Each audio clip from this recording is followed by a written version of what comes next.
अस्सलाम वालेकुम नाज़रीन, मैं हूँ फातिमा और आप देख रहे हैं वॉइस ऑफ मकरान। खबर शामिल करते हैं गवादर से। हमारे ब्यूरो चीफ सुलेमान हाशिम की रिपोर्ट के मुताबिक बाहर के आलम दिन की मुनासिबत से वर्ल्ड ओशन दिन मनाया गया।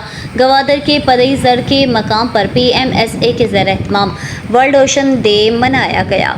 इस दिन को मनाने का मकसद समंदर को माहौलियाती आलूदगी से पाक और साफ़ और महफूज रखने के लिए शऊर उजागर करना और अपने समंदर को माहौलियाती आलूदगी से पाक और साफ़ करना है।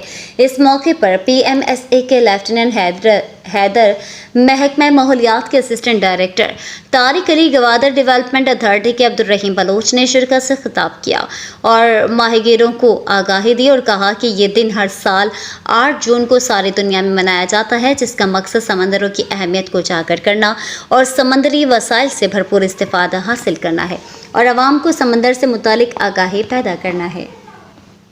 वक्त के लिए इतना ही। मज़ीद अपडेट के लिए देखते रहें हमारा न्यूज़ चैनल और रहें हर खबर से बाखबर।